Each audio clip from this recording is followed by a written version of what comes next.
They will try and overcompensate by making sure that everything is hyper controlled. So you're in a relationship with a narcissistic individual. You might try to compensate by making sure everything's very controlled, very organized. This can be exhausting. People in these relationships will find themselves almost at an obsessive and almost compulsive level of trying to control the environment, of trying to control their own words or their own behaviors enough. So the possibility of activating the blame shifting tirade in the narcissist is minimized.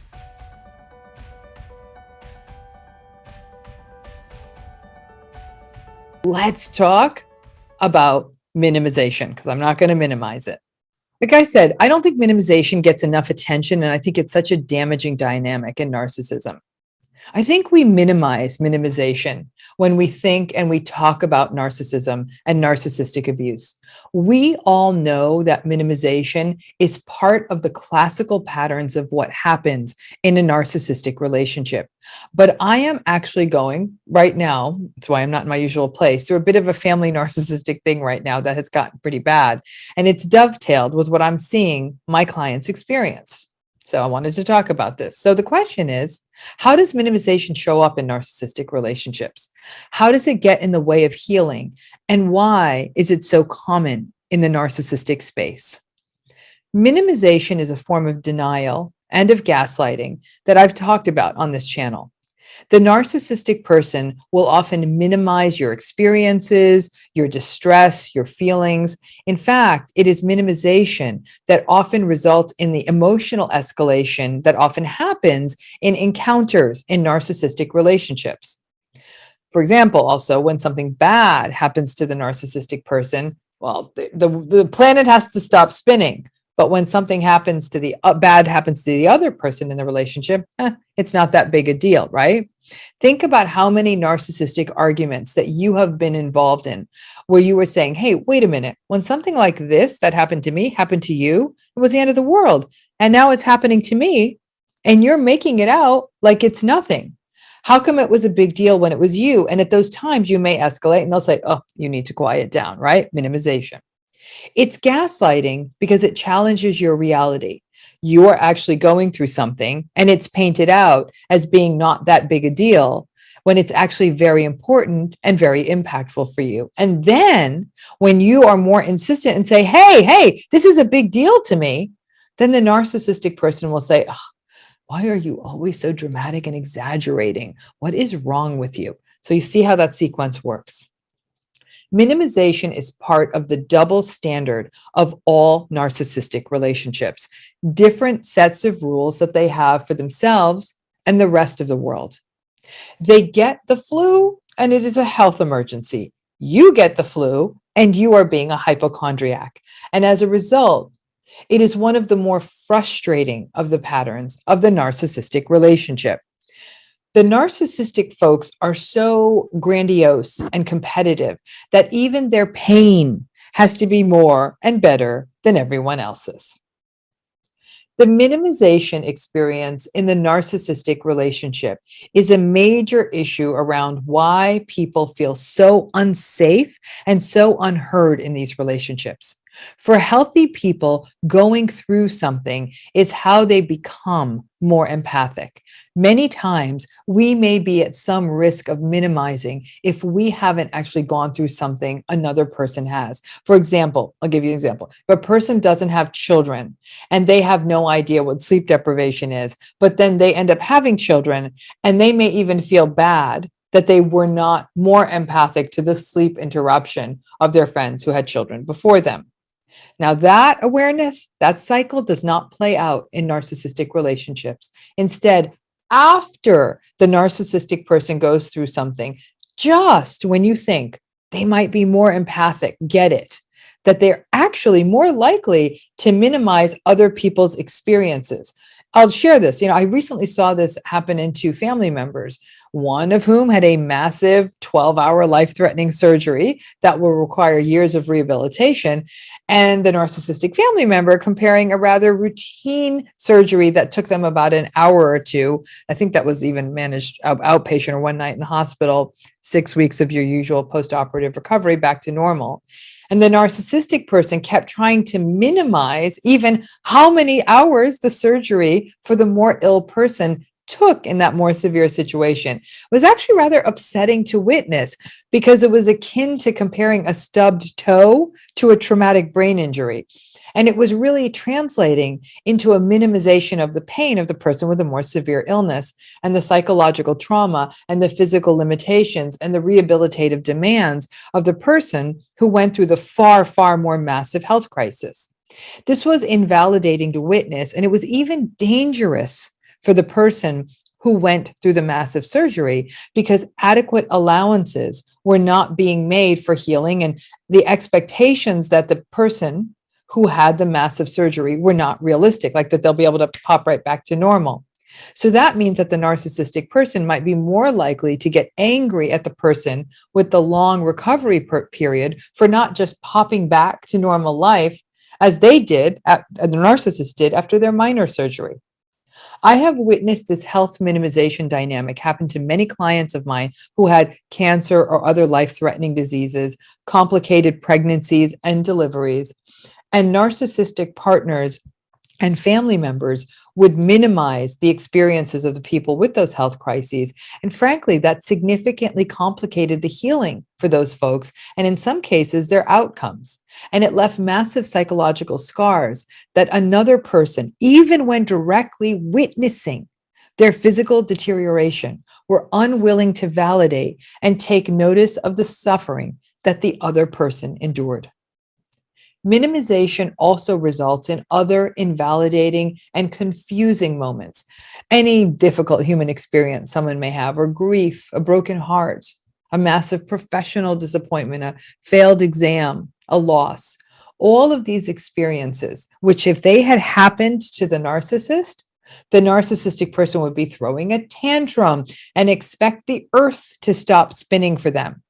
But when it happens to the other person, in the narcissistic relationship, they will often find themselves being told, hey, come on, it's not that big a deal. Come on, people get over this stuff. You're just taking it too seriously.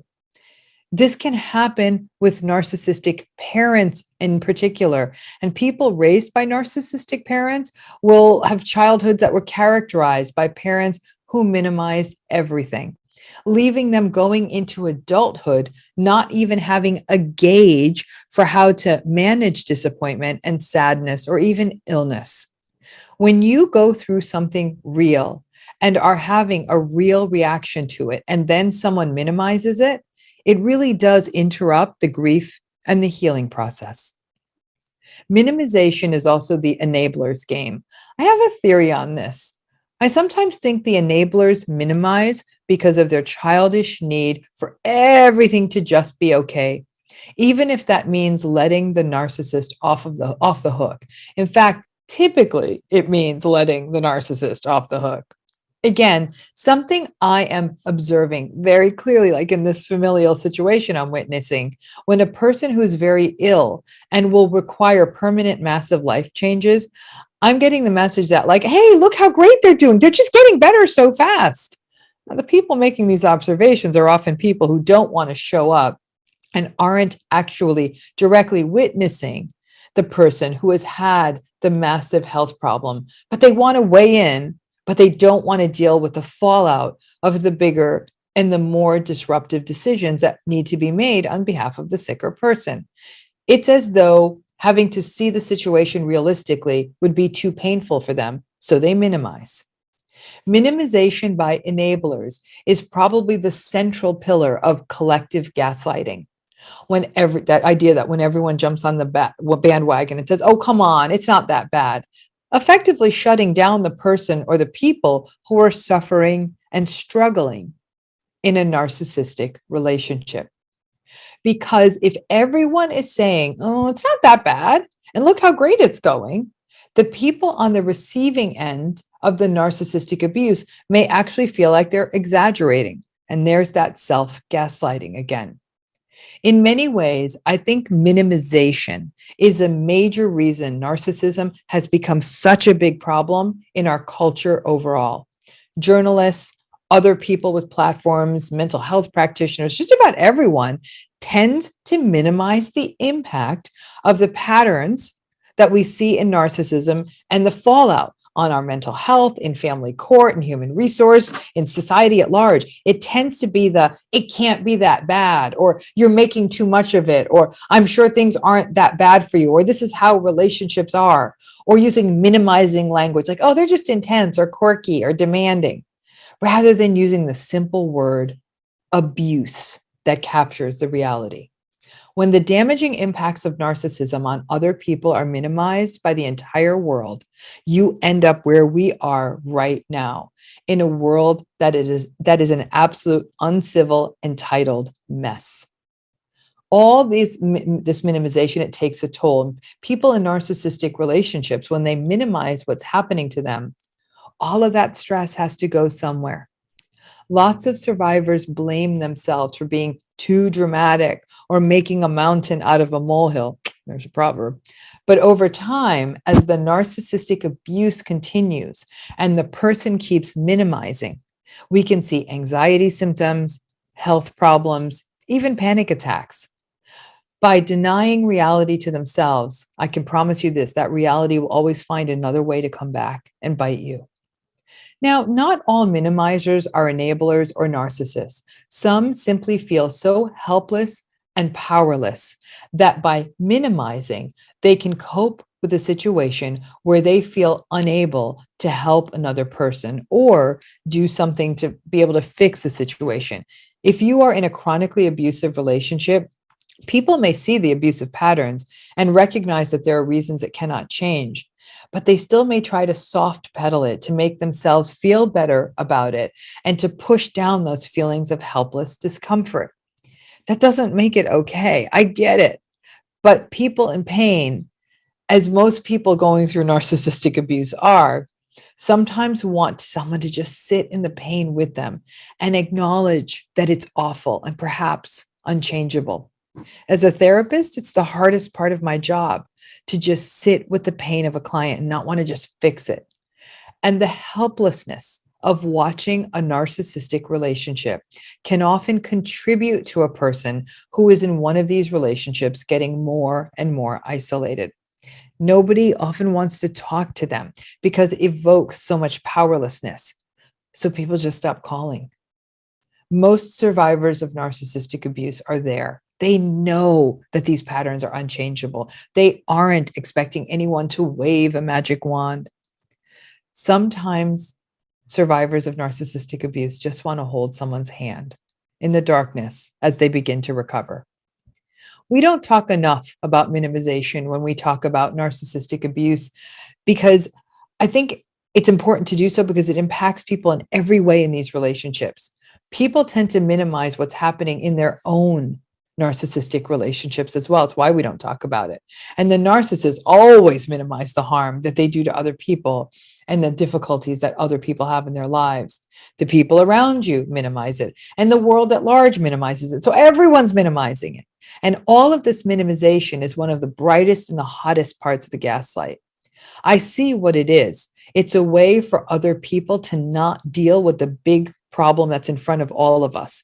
And while I understand why people may want to cope by denying the magnitude of a problem they cannot fix, the damage of minimization to a person who is in a narcissistically abusive relationship and cannot trust their reality is massive. Like I said, I'm in a tough situation right now in my life, so I'm right there with all of you. And minimization is happening around me, left, right, and center. It has really put a finer point on how destructive this is. And I recognize it takes a lot of courage, goodness, and wisdom for a person to hear another person's story of narcissistic abuse and not minimize it, but just be with it. If you are going through narcissistic abuse, it's always my reminder, please know that this is real. Stop minimizing what is happening to you. If you're watching someone else go through it, never minimize their experience, just be with them. Once we turn off the gaslights, we need people who hold the lights to help us get out of these dark spaces. So I hope that gives you an understanding that minimization isn't just sort of one sort of side little theme. It's actually very central to understanding narcissistic abuse and the impact it's having on you. And sometimes having this framework can really, really help. A bad worker always blames their tools. You may or may not have heard this proverb, but this one actually has some pretty old origins, as all of these do. This one is traced to the 13th century French. I could not find a particular author associated with this. And then back then, the way that phrase translated from the French was that basically a bad tradesperson can never find the right tool. Now, I think you understand what the saying means, right? It makes sense at the face of it. If a person is unskilled, and on top of that is also uninsightful or lacks self-reflective capacity, they blame the lack of a tool rather than their own inability or their own irresponsibility. It's a bit like victimhood mixed with blame. So when we take this proverb, a bad worker blames their tools, we take this one and we elevate it beyond the tools. Really what it's saying, it's a glimpse at the blame deflection that is a central core of narcissism. Narcissists have a very hard time taking responsibility or blame, so they push it out. So just like that bad worker who blames the shoddy work on a lack of tools or blames their inability to fix something on not having the right tool, the narcissistic personality will blame everyone in their lives for the mistakes that they make. People with this personality style blame others for their failures, for their disappointments, for their stress, for their frustrations.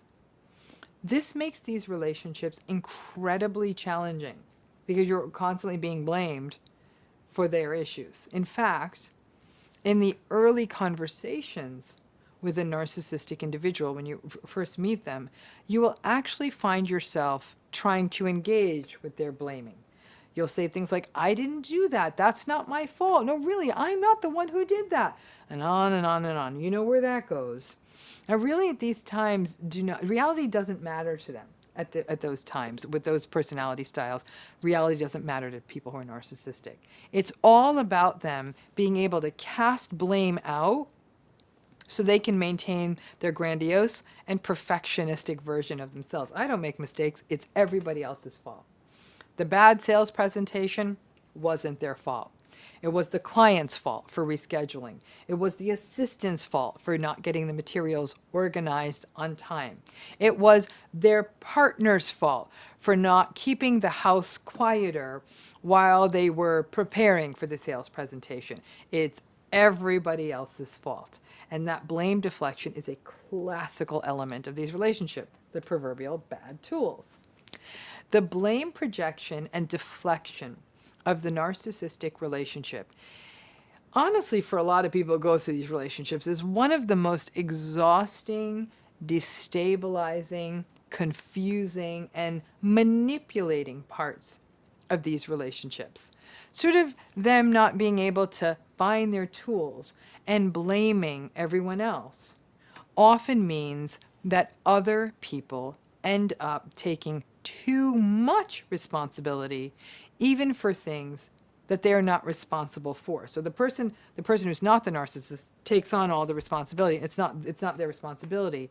And because of taking all this responsibility for things you didn't even do, that can really result to holding on to negative emotions like guilt and self-blame. And over time, if you spend enough time with a person who's narcissistic, they don't even have to blame you after a while.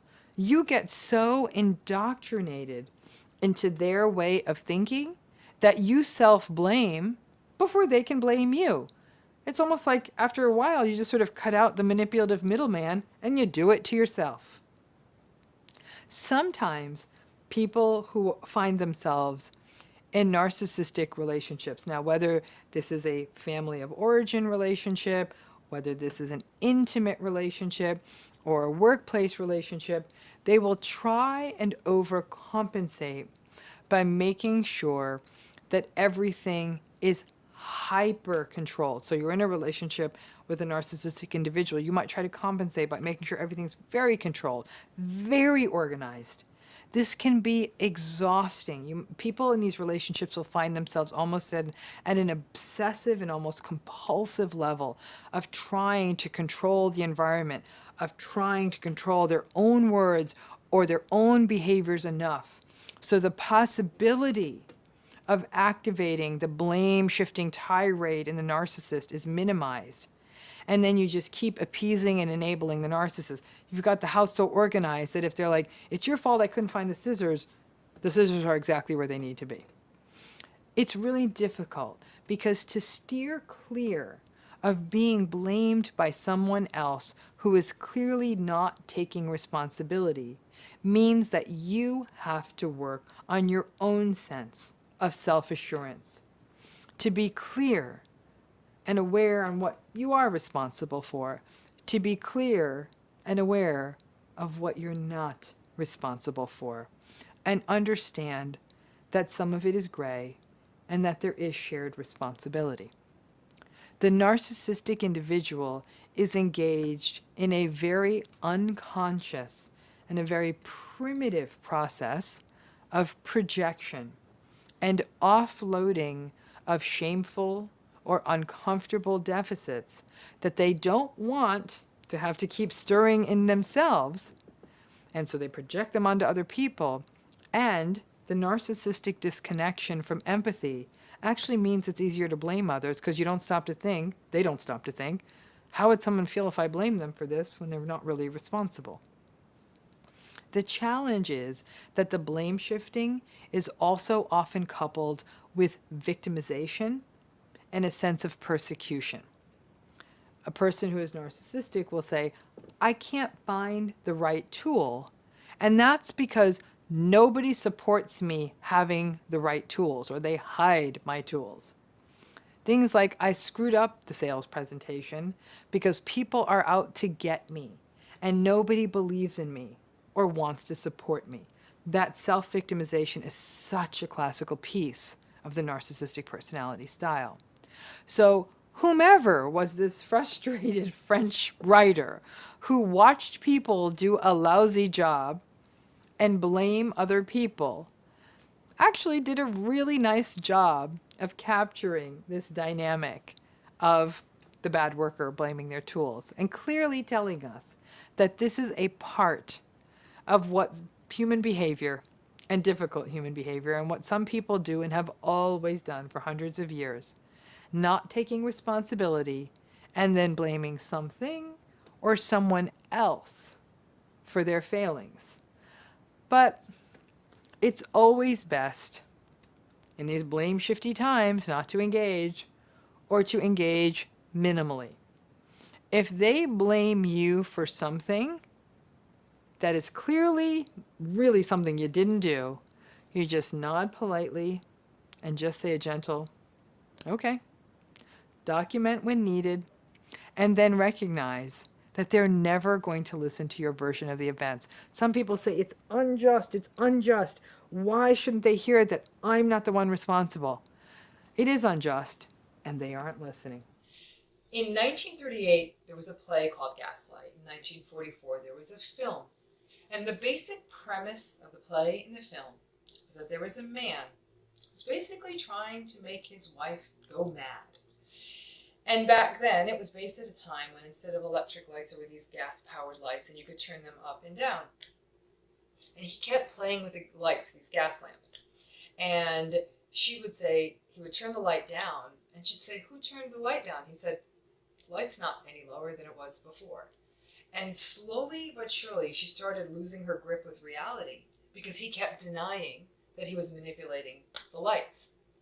So that's where that term gaslighting comes from. And we retain the same meaning. It basically means to manipulate someone else's reality with techniques like denial, misdirection, contradiction, and lying.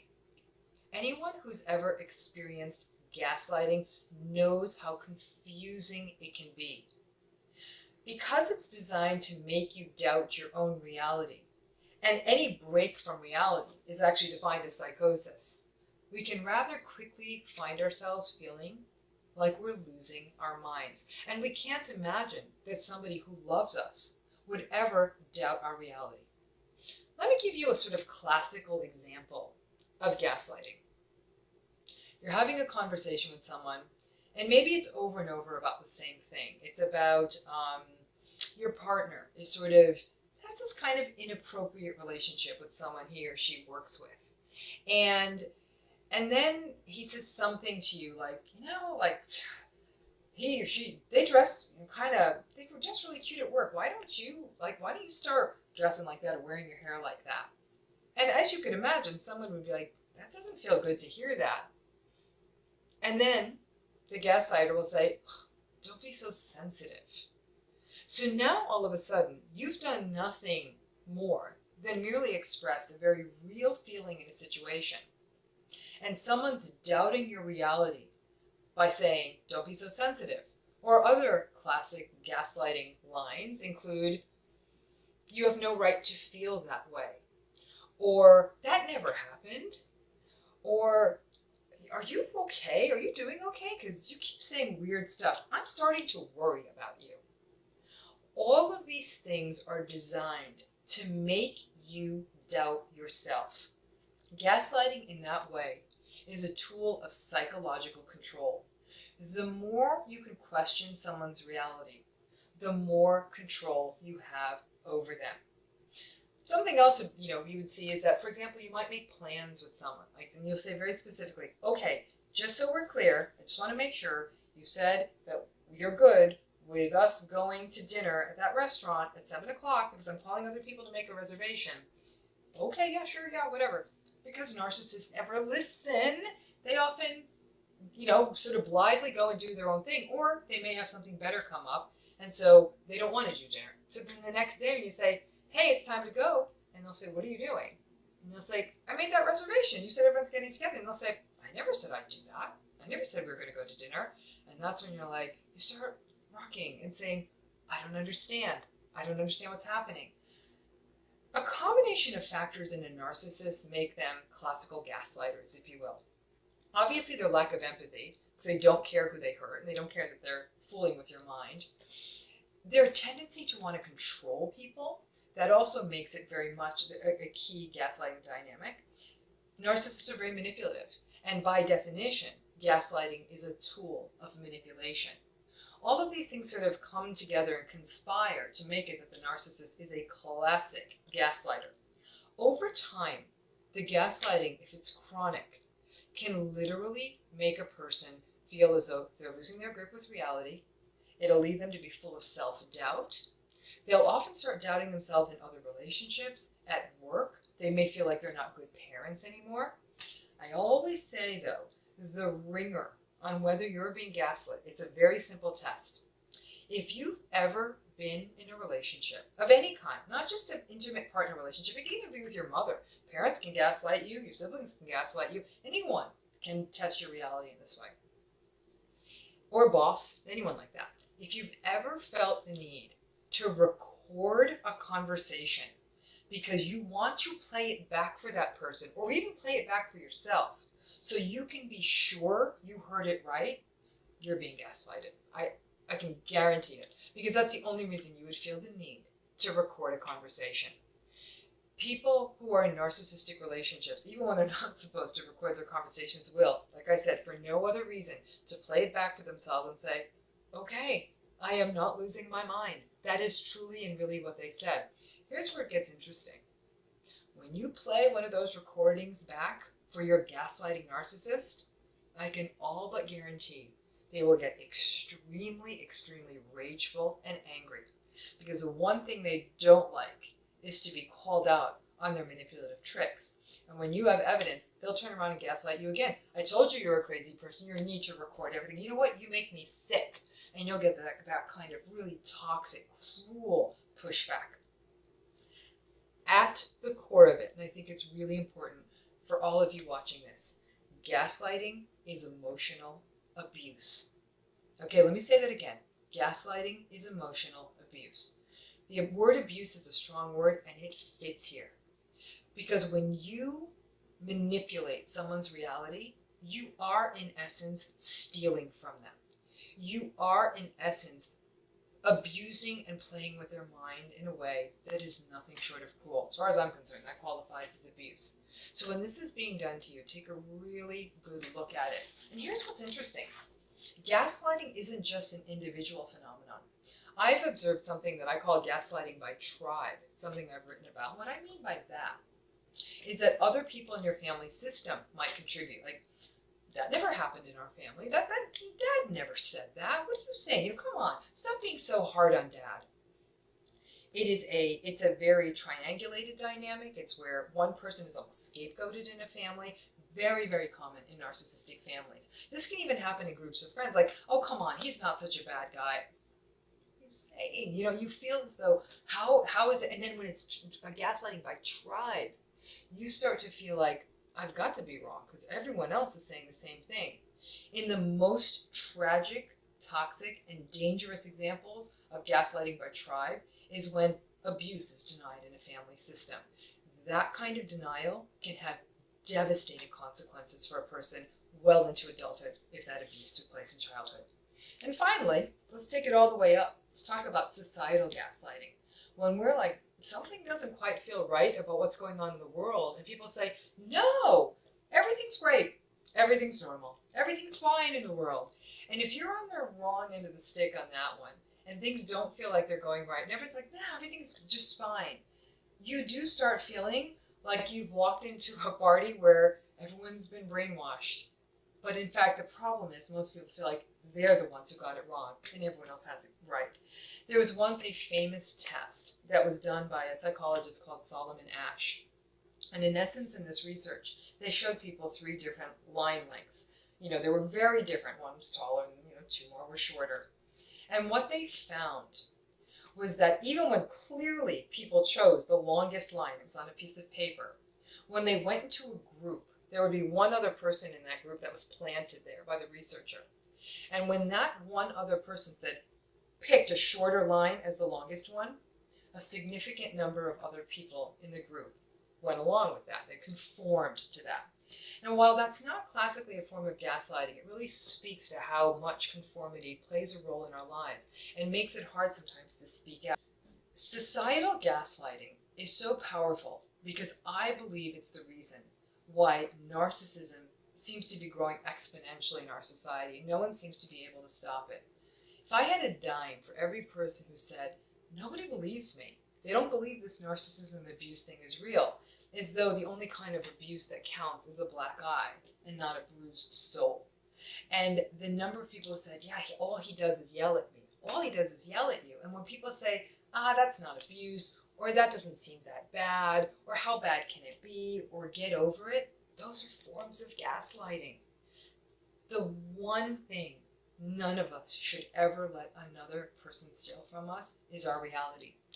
Gaslighting is where that happens. Pay attention to it. It's the classical #1 tool in a narcissist tool belt, and I don't want you to fall for it. So, narcissist warriors, get out there, pay attention to the gaslighting, and cut it off before it happens. Somebody gaslights with you, don't engage, and never doubt your own reality. First of all, let's talk about what it is. Projection is actually a concept that was introduced by Freud and his contemporaries. It's about this idea, and in simple layman's terms, it's a defense. It's what we call a defense. A defense is something that protects our ego. It sort of protects us from uncomfortable feelings. Things that churn up ancient, uncomfortable anxieties. And so things like projection protect us. Projection is what we call a primitive defense. It's really something that comes from early wounds, conflicts, and anxieties. And what it looks like is this.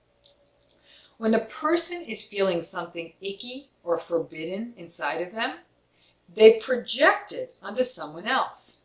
So let's say someone is thinking, terrible, critical things about someone. They may say to you, hey, stop saying all those terrible, critical things. You'd be like, hello, what? I didn't do that. Even better is, let's say your partner accuses you of cheating. And not only have you not cheated, you couldn't even fathom it. And they say, hey, I noticed you had that business dinner, and they start making some really inappropriate accusations. You're like, huh?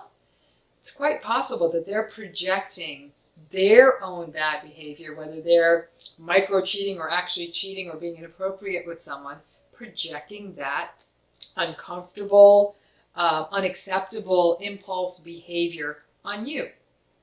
Projection is one of those interesting psychological tells. When somebody accuses you or says things about you that really feel patently untrue or uncomfortable, instead of defending yourself, take a moment, think about it, and say, I know this is absolutely untrue about me, but it's interesting that that person is making that accusation. Projection is a tell because when somebody accuses you of something that's very untrue, odds are it's because they're experiencing it or they're doing it. So what projection is, in essence, it's basically like psychological vomit.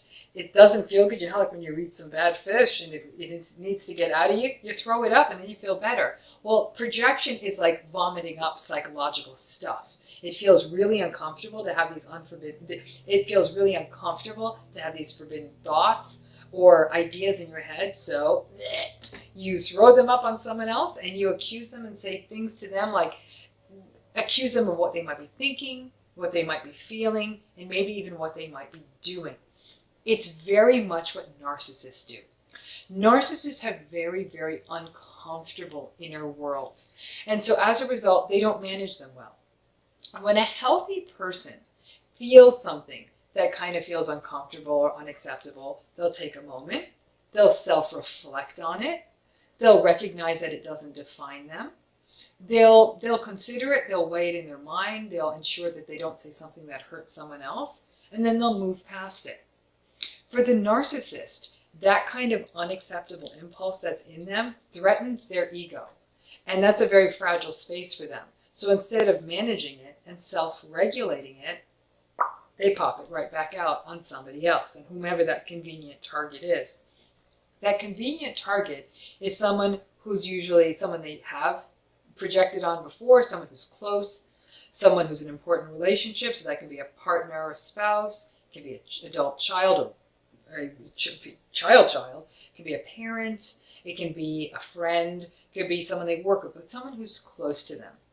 Projection can be very confusing when you're first facing it because you'll hear these things and they're terrible accusations and they're untrue. But a lot of us, when we're faced with someone else's projection, we doubt ourselves.